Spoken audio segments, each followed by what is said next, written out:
Matt a parlé de changer le monde. Et chez Matt et Christy, il y a une petite pancarte.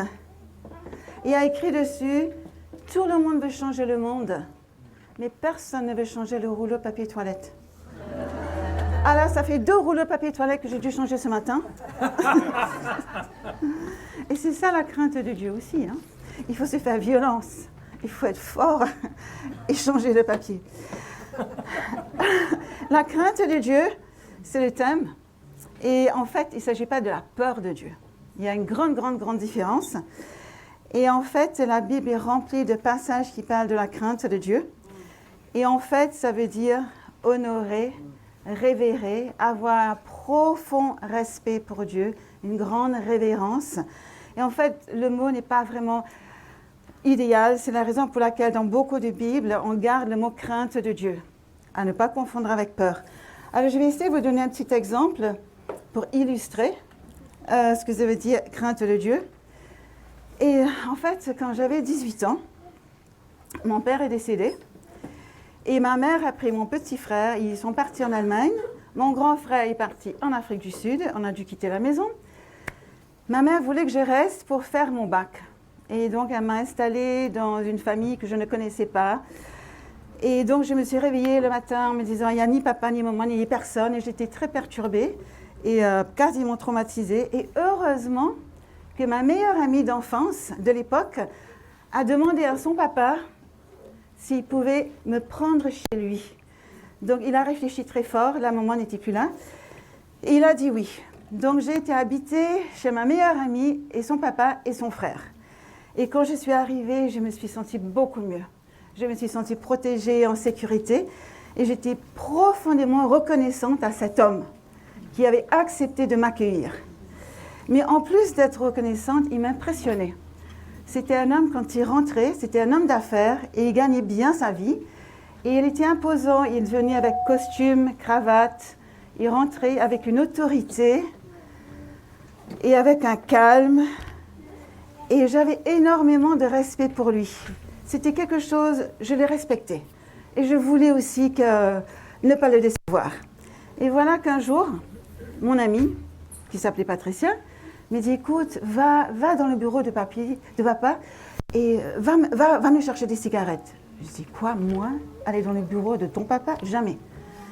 Donc c'était une grande maison et il y avait une annexe. Et on allait dans cette annexe, il y avait un petit couloir. Et dans ce couloir, au fond, il y avait cette annexe, c'était le bureau de cet homme.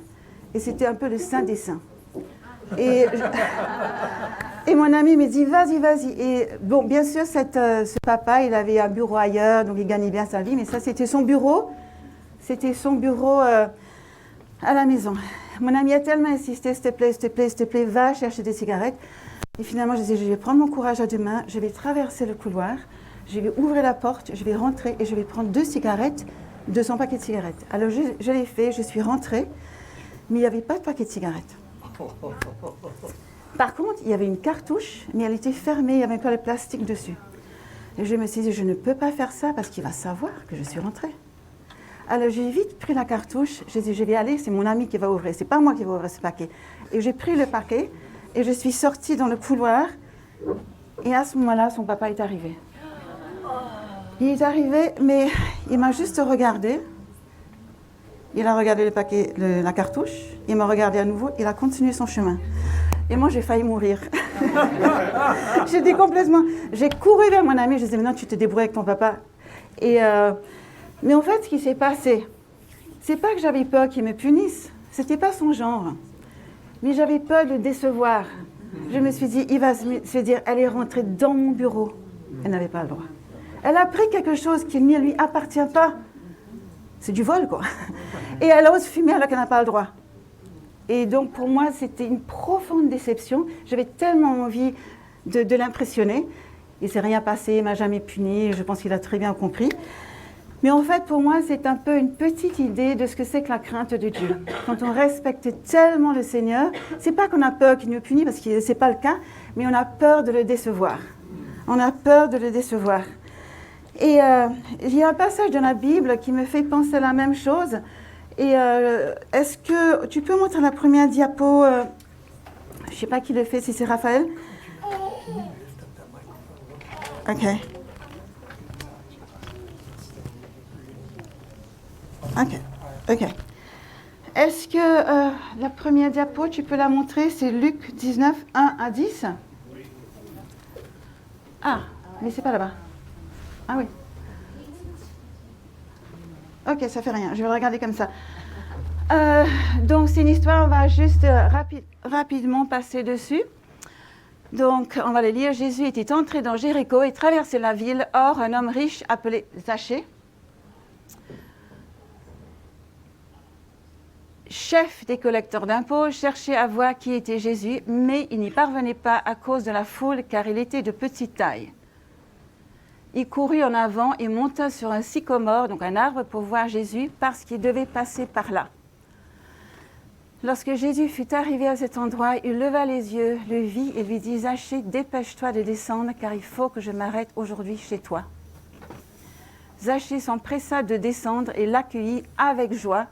En voyant cela, tous murmuraient en disant « Il est allé loger chez un homme pécheur. » Mais Zachée, se tenant devant le Seigneur, lui dit « Seigneur, je donne aux pauvres la moitié de mes biens, et si j'ai causé du tort à quelqu'un, je lui rends le quadruple. » Alors Jésus dit à son propos, « Le salut est entré aujourd'hui dans cette maison parce que lui aussi est un fils d'Abraham. » Alors je vais passer dessus rapidement. Donc Zachée était un homme qui n'était pas aimé. Il était collecteur d'impôts et personne n'aime les collecteurs d'impôts. Parce qu'en plus de collecter des impôts, ils prenaient aussi de l'argent. Enfin, ils font le travail des collecteurs d'impôts. Aujourd'hui, c'est numérique. Mais là, il allait à la porte, il frappait. Il n'était pas aimé. Et il y a quelque chose, je voudrais qu'on réfléchisse à ce que Jésus a fait. Jésus savait qui il était, mais quand il a vu ce arbre, il n'a pas dit « Zachée, descends de là parce que j'ai vraiment un truc à régler avec toi. Ça ne va pas du tout ta vie. » Il n'a pas dit ça. Au contraire, il a honoré. Il a dit « Zachée, ce soir, je viens chez toi. » Et au Moyen-Orient, c'était vraiment quelque chose d'honorable. Quand un homme religieux qui était apprécié par les foules disait qu'il voulait dormir chez toi, c'était un grand honneur. Et donc, c'est pour ça qu'il était rempli de joie. Et ce qui est extraordinaire, bon, les autres, ils murmurent, ils ne sont pas contents. Jésus arrive chez Zachée, parce que Zachée s'est dépêché pour tout préparer. Jésus ne lui dit absolument rien. Il ne dit pas « Zachée, tu es trop riche, tu as pris de l'argent, donne aux pauvres. » Il ne lui a rien dit. Il ne lui a pas dit non plus « Si tu as volé, tu rends l'argent. » Et en plus 4 fois, il n'a rien dit. Zachée, en voyant Jésus venir, avec toute son autorité, il a été tellement impressionné. Et c'est ce qu'on appelle la conscience qui s'est déclenchée. Sa conscience s'est déclenchée. Il a dit « Jésus, je vais donner la moitié de mes biens. Je vais donner la moitié de mes biens. Et si j'ai volé, je ne donne pas la même somme, je ne donne pas 2 fois, 3 fois, mais 4 fois la même somme. » Et c'est ça Jésus. Jésus, ce n'est pas quelqu'un qui arrive en disant « J'ai vu ce que tu as fait, là, franchement, là, j'ai mal. » il arrive simplement et on est impressionné et on a envie de lui plaire. Zachée avait envie de plaire à Jésus. Donc ça, c'est un peu mon explication sur la crainte de Dieu. Ce n'est pas la peur, mais c'est ce désir de plaire à quelqu'un qu'on aime par-dessus tout. Et je crois que si Jésus venait aujourd'hui et qu'il rentre derrière là, personne ne dirait « Ah tiens, Jésus est là, salut, ça va ?» On serait tous vraiment impressionnés. Et je crois que si Jésus dit « Suivez-moi » et s'il part sur la terrasse, on se lèverait tous pour le suivre. Parce qu'on aura envie de le suivre. Et ceux qui ne veulent pas le suivre, qui restent ici, ils ont le droit de rester.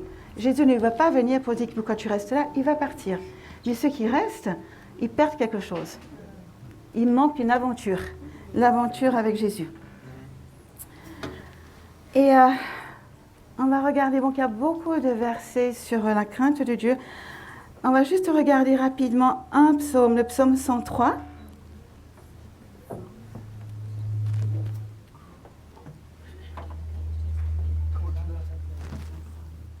Use that instead? Okay. It's not working. Okay, sorry. Bon, on recommence de début. Ok. Ah oui, c'est mieux avec ça. Donc, psaume 103, versets 11 à 13. « Mais autant le ciel est élevé au-dessus de la terre, autant sa bonté est grande pour ceux qui le craignent. » Donc, qui le craignent, qui le révèrent, qui le honorent. Autant l'Orient est éloigné de l'Occident, autant il éloigne de nous nos transgressions. Comme un père a compassion de ses enfants, l'Éternel a compassion de ceux qui le craignent, de ceux qui le révèrent. Ensuite, il y a le verset 17 à 18. Mais la bonté de l'Éternel dure d'éternité en éternité pour ceux qui le craignent, pour ceux qui le révèrent. Et sa justice demeure pour les enfants de leurs enfants, pour ceux qui gardent son alliance et se souviennent de ses commandements pour les mettre en pratique. Donc Jésus est un Dieu de compassion, mais il y a aussi un lien direct avec l'obéissance. La compassion de Dieu et l'obéissance. Ça va main dans la main. Dans une famille, c'est pareil. Les enfants sont aimés par leurs parents. Je ne parle pas de famille dysfonctionnelle. Les enfants sont aimés par leurs parents, mais il y a des conditions. Il y a des choses qu'ils ont le droit de faire et d'autres qui n'ont pas le droit de faire. Donc, c'est la même chose et c'est pour leur bien. Et par rapport à l'obéissance, quand je préparais ce message, j'étais comme attirée par ce livre de Oswald Chambers, « Tout pour qu'il règne ». Et Oswald Chambers était un missionnaire et un enseignant écossais qui est né en 1874. Et il y a un livre que sa femme a compilé avec toutes ses diverses prédications. Et c'est vraiment radical ce qu'il dit. Alors, il y a quelque chose qu'il a écrit. Et j'aimerais juste qu'on le lise, c'est le diapo 3. Alors voilà ce qu'il dit Oswald Chambers. L'enseignement de Jésus aboutit en somme à ceci, que l'attitude qu'il réclame de nous à l'égard de notre prochain est une chose irréalisable, s'il n'a pas opéré en nous une transformation surnaturelle. C'est ce que Joséphine a partagé tout à l'heure dans son témoignage. Et on continue. Le sermon sur la montagne n'est pas un code de perfection impossible à atteindre. C'est l'énoncé, c'est une déclaration de ce qui se produira. Ça va se produire, ça va s'accomplir en nous, en moi. Quand Jésus-Christ m'aura transformé en mettant en moi son esprit. Au fond, Jésus-Christ est le seul qui puisse réaliser ce que dit le sermon sur la montagne. Et en fait, les commandements de Jésus, la plupart se retrouvent dans les béatitudes, dans les sermons de la montagne. Ce sont 3 très longs chapitres et c'est des choses que Jésus nous demande. Il y a beaucoup de thèmes qui sont abordés, le pardon, l'importance du pardon, ne pas juger et aussi l'attitude envers l'argent. Et ce n'est pas des choses où Jésus dit « Allez, s'il te plaît, j'aimerais bien que tu pardonnes ». C'est tu dois pardonner. C'est pas, allez, s'il te plaît, ne juge pas. C'est, tu n'as pas le droit de juger. Et par rapport à l'argent, donc on n'a pas le temps de tout faire. Donc j'ai choisi un verset dans le sermon de la montagne qui m'a particulièrement marqué. Et on va le regarder, c'est dans Matthieu 6, 19 à 24.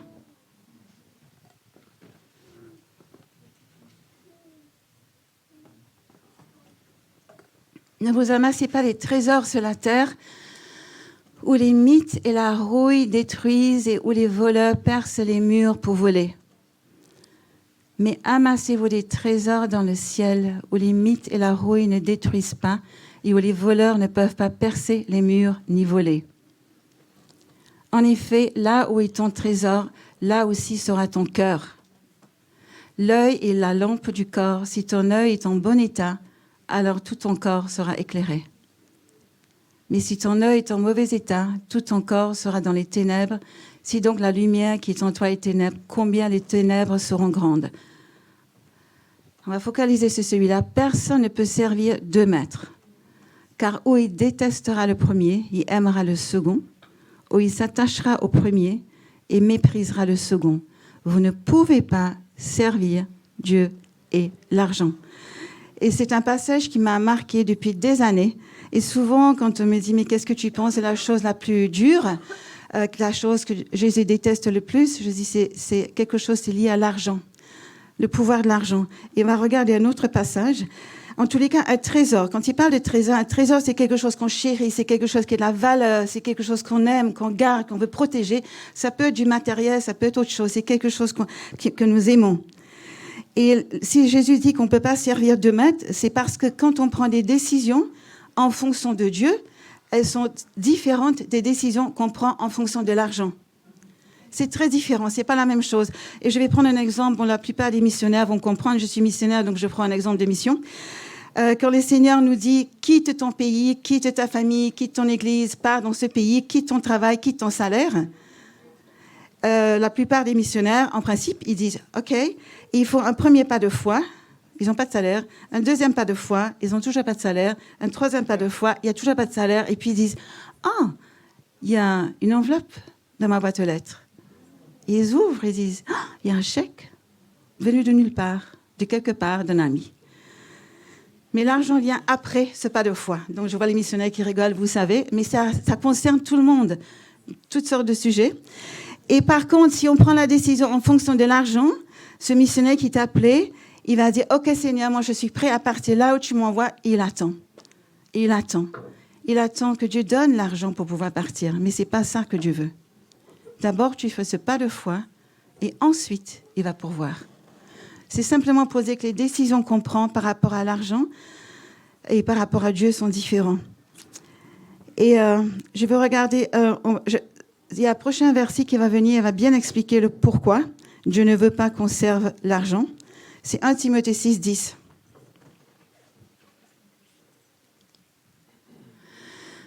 Donc, l'amour de l'argent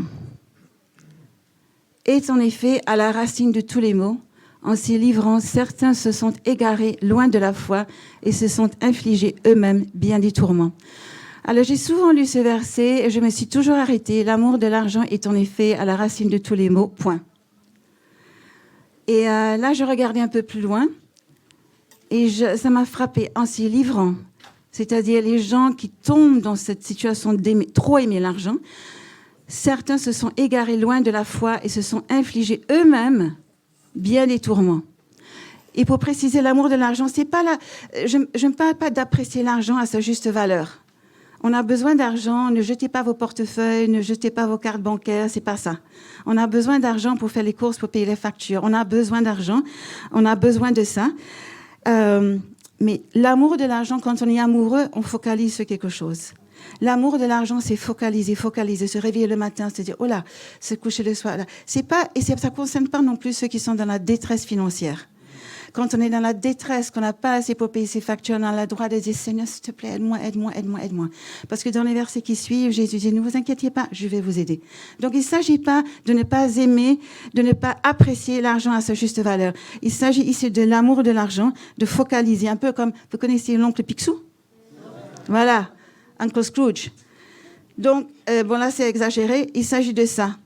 Mais ce qui m'a frappé, c'est l'amour de l'argent est en effet la racine de tous les maux. Donc, c'est la racine de tous les maux. Et ça m'a fait beaucoup réfléchir, la racine de tous les maux, de tous les malheurs. L'amour de l'argent est la racine de tous les malheurs. Et ça continue. Ces gens-là s'égarent de la foi et se sont infligés à eux-mêmes des tourments. Et à bien des situations, on va le voir de plus près, il y a bien des situations où je connais des personnes qui sont en train de se dire « c'est mon micro, c'est mon argent, c'est mon appartement », et l'autre qui dit « ah non, c'est à moi », et ils commencent à se disputer. Et là, on voit les tourments auto-infligés. Souvent, la personne qui dit « non, c'est à moi », pense que c'est l'autre personne qui est en train de l'infliger des tourments. Mais en fait, quand il y a des disputes concernant l'argent, que ce soit un héritage, que ce soit une situation de divorce, il y a des disputes, il y a des tensions, il y a des paroles blessantes, accusations, critiques, souffrances émotionnelles, il y a la colère qui s'installe, il y a l'amertume qui s'installe, il y a la tristesse, il y a l'anxiété, la perte de confiance en Dieu, l'isolation, et la paix de Dieu s'en va. Et en fait, c'est l'autodestruction, auto-infligée, parce que les gens n'ont pas obéi à Dieu. Et Dieu dit, par contre, quand il y a ces tensions, ces disputes, il dit, mais lâche ce micro qui, on va dire, représente 10 000 euros. Lâche, je m'en occupe. Et ce que Dieu va faire, il va je ne sais pas ce qu'il va faire. Parfois, il prend les 100 000 euros et il donne quand même à la personne qui est partie. Mais parfois, il ne le donne pas et il dit, mais t'inquiète pas, tu m'as obéi et parce que tu m'as obéi, je vais te donner le double. Mais tant que la personne dit, non, c'est à moi, c'est à moi, c'est à moi, je veux, il y a tous ces tourments auto-infligés. Et ça fait partie de ces obéissances. Jésus dit, ayez la crainte de moi, ayez confiance, je ne veux pas, obéissez-moi. Et je vais donner un exemple de quelqu'un, c'est quelque chose d'extraordinaire qui s'est passé. Et on va juste regarder Matthieu 5, 40. Si quelqu'un veut te faire un procès et prendre ta chemise, laisse-lui encore ton manteau. Et en fait, je reste sur ce thème de l'argent, parce qu'on ne peut pas faire tous les thèmes de Sermon sur la montagne. Et je vais prendre un exemple d'un ami. Pardon. Il y a quelques années de cela, on faisait des cours de formation des disciples, donc Joël, Georges, Joséphine le savent. On était dans un groupe, on voulait commencer, et puis moi j'avais l'habitude de dire tout le monde ça va, tout le monde ça va, et oui ça va, et puis il y a un qui dit ma femme veut divorcer. Et waouh. Et puis j'ai parlé les détails, et quelques semaines après, il revient nous voir, et on dit mais alors qu'est-ce qui s'est passé? Il a dit écoute, ils ont été devant l'avocat, le juge, donc il y avait le juge, l'avocat de son épouse, et lui. Je pense sans avocat, sans rien. Il était venu tout seul. Et l'avocate de l'épouse lui dit, voilà, madame veut toute la maison. Ils avaient une seule maison, ils n'avaient pas une seule. Madame veut toute la maison. Et lui dit, d'accord. Et puis l'avocat dit, ah bon mais les meubles aussi, tout ce qui est dedans. Oui, elle peut prendre les meubles aussi. Mais madame veut la voiture. Elle peut prendre la voiture. Et il s'est tourné vers l'avocate en présence de sa famille. Il a dit, vous savez, j'aime ma femme. Je ne veux pas divorcer. Mais si elle veut divorcer, si c'est ça qu'elle veut, je divorce. Si elle veut la maison, elle garde la maison. Si elle veut la voiture, je lui donne. Parce que j'aime ma femme et je veux son bonheur. Et vous savez ce qui s'est passé? Sa femme a été tellement touchée qu'ils n'ont pas divorcé. Et non seulement ils sont heureux aujourd'hui, mais ils sont dans les ministères ensemble. Et ça, c'est parce que cet homme a appliqué ce verset, il a obéi à Dieu. Et c'est difficile d'obéir à Dieu. Le Sermon sur la montagne, vous les lisez, c'est... Mais quand on obéit, la récompense est belle. Il y a une récompense qui est là. Les principes financiers du royaume de Dieu sont très différents du système mondial actuel. Les lois de Dieu sont pour notre bien, pour nous éviter des tourments. C'est vraiment... Et ça, c'est quelque chose, j'aimerais bien qu'on se rappelle de ça. Quand il y a des disputes pour l'argent, pensez à ça. Et je prends juste encore un autre exemple. J'ai deux personnes que je connais qui ont probablement autant d'argent, ils sont probablement aussi riches l'une que l'autre. Il y en a une qui est toujours extrêmement soucieuse, qui a toujours peur qu'on lui prenne ses biens, alors que personne n'essaie de les prendre, mais elle est dans ce souci. Et j'ai une autre qui n'est pas du tout soucieuse, qui ne s'inquiète pas, qui est d'une générosité extraordinaire. Et je me rappelle, ils avaient une magnifique maison. Ils ont déménagé entre-temps, une magnifique maison dans le 7e arrondissement de Marseille, avec une vue sur la mer, une piscine magnifique, une maison à étage, des objets d'art. Et un jour, cet ami m'a dit, est-ce que tu voudrais garder ma maison pendant qu'on va en vacances? Et j'ai dit, waouh. Et après, j'ai dit, mais attends, mais j'ai peur, tu as des objets de valeur, si je casse quelque chose. Elle m'a dit, oh, c'est que du matériel. On s'en fiche. Et je me suis descendue. Je n'ai rien cassé parce que quand on est descendu, on ne cache jamais rien. Et j'ai passé les meilleures vacances de ma vie. 3 semaines de bonheur. Et en septembre, mes équipiers sont revenus. Et ils m'ont dit, alors, qu'est-ce que tu as fait pendant les vacances? J'ai dit, je suis restée à Marseille. Ils m'ont dit, oh, c'est dommage pour toi. Et Et j'ai dit, non, ça va. Et ils m'ont dit, peut-être que l'année prochaine, tu pourras partir. Je me suis dit, j'espère que l'année prochaine, je pourrai rester à Marseille. Mais la différence extraordinaire. Alors, j'en profite pour dire quelque chose par rapport aux Américains, parce que j'aimerais dire quelque chose par rapport à l'Amérique. Et je crois que les missionnaires, la plupart le savent. Si aujourd'hui, je suis dans la mission, et la plupart des missionnaires dans le monde non américains sont dans la mission, c'est parce que les Américains ont une générosité absolument extraordinaire. Et voilà, j'aimerais juste remercier les États-Unis, United States of America. Thank you. Bless you. OK, y a plein d'autres choses que le Seigneur nous dit ici. Ne jugez pas afin de ne pas être jugés, car du jugement que vous jugez, on vous jugera. De la mesure dont vous mesurez, on vous mesurera. Et ça, c'est difficile. Ça, c'est difficile. Ça, c'est pas toujours facile. Mais c'est des choses qu'on doit apprendre aussi. Je me rappelle une fois, j'étais à une réunion de prière, c'était l'année dernière. Une amie à moi qui n'est pas dans cette église était dans une réunion. Et on se mettait en petit groupe et je vois qu'elle se met avec une personne où c'est un peu difficile pour moi. Et cette amie à moi se met avec elle pour parler avec elle, pour prier avec elle. Et moi, j'étais assise de l'autre côté. Et je me suis dit, ça m'a déplu un peu. Mais j'ai senti, je crois vraiment, la crainte de Dieu est venue sur moi. Parce que je me suis dit, je vais lui dire qui c'est cette personne. Et le Seigneur m'a dit, tu lui dis rien. Ne va pas dire à ton amie que cette personne avec qui elle prie, que tu as des soucis avec elle, ça ne la regarde pas. Elle n'a pas besoin de savoir. Elle n'a pas besoin de connaître le nom ni le visage. Et moi, quand j'ai des situations difficiles, j'ai quelques personnes clés avec qui je parle, parce que je sais que c'est des personnes qui n'ébruitent rien. Et ils vont les garder et ils prient pour moi ou moi j'ai prié pour eux. Donc ça, c'est bon. C'est beaucoup de choses que le Seigneur nous demande de faire, mais il donne la grâce, comme Joséphine a dit dans son témoignage, il nous aide à nous transformer. Voilà, je vais finir par une petite histoire, parce que je regarde l'heure, une petite histoire. Je ne sais pas si elle est vraie ou pas. Et je crois que ça se passe en Angleterre. Et, excusez-moi, il faut que je boive.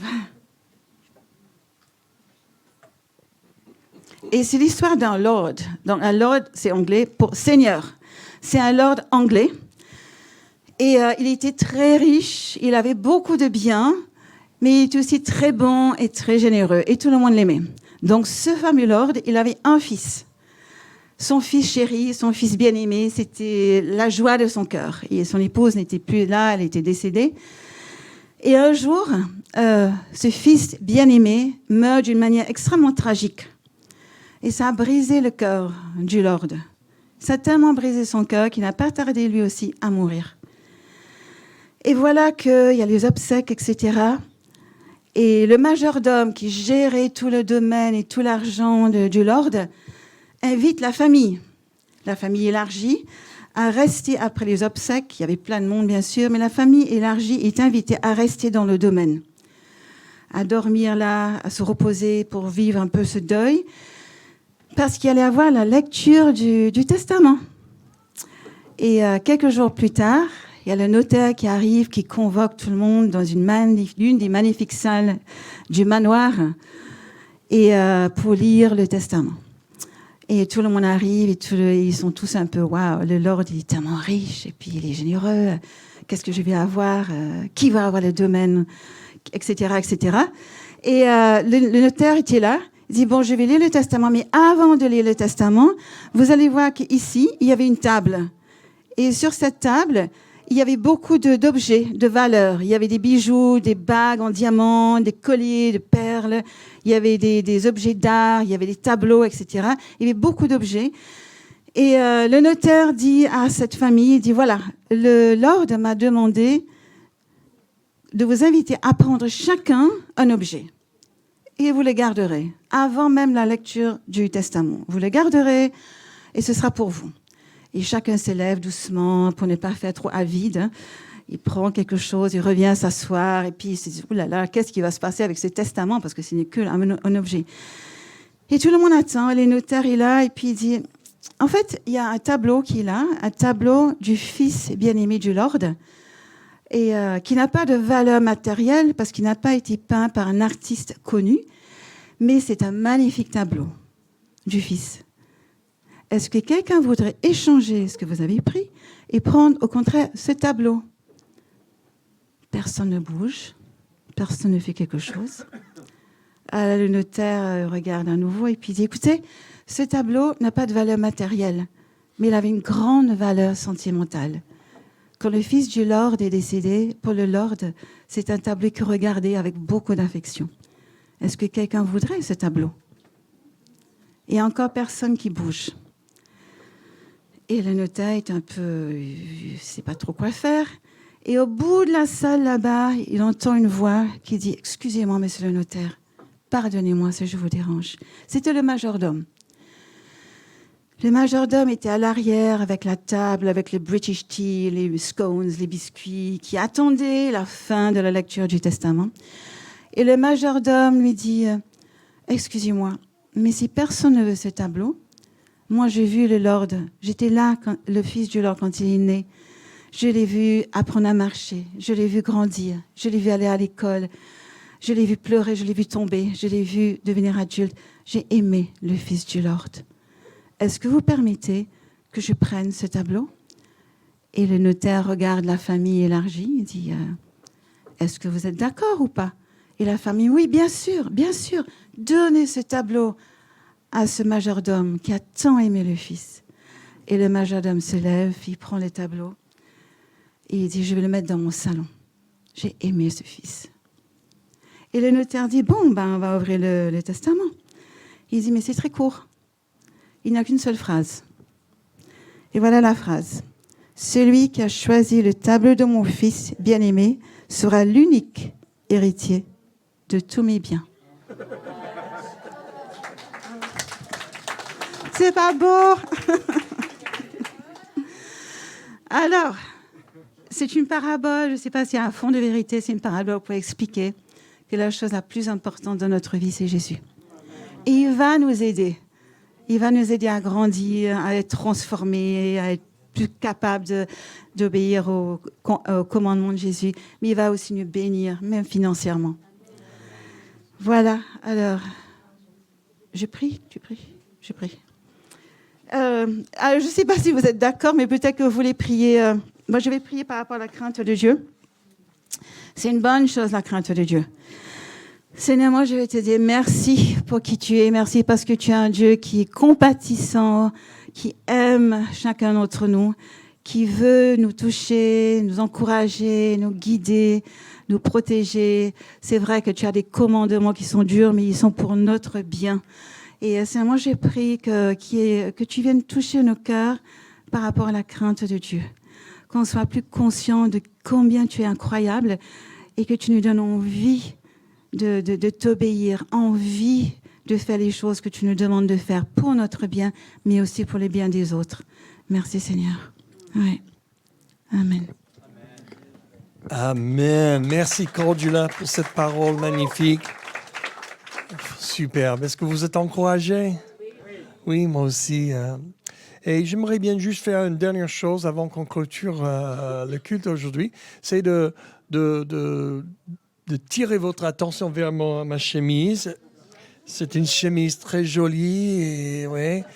En fait, c'est une chemise que j'ai reçue quand j'ai prêché dans une église ukrainienne il y a quelques années. Et le pasteur m'a dit, merci bien d'être venu. J'aimerais bien vous donner une chemise ukrainienne. J'ai dit, bon, est-ce que je vais porter ça en France? C'est un peu bizarre de porter une chemise ukrainienne à l'église. Je dis, bah, je m'en fiche, hein. Je m'en fiche. Et quand la guerre a commencé en février, j'ai commencé à la porter un peu plus souvent les dimanches.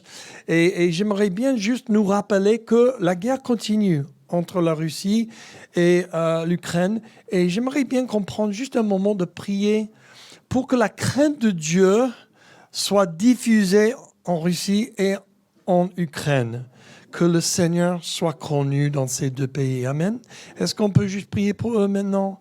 Merci Jésus que tu poses ta main sur ces deux pays, sur les leaders de ces deux pays, sur les gérants, sur les chefs, sur les commandants, sur les gens qui gèrent, les généraux. Seigneur, que la crainte de Dieu soit diffusée parmi tous ces deux pays.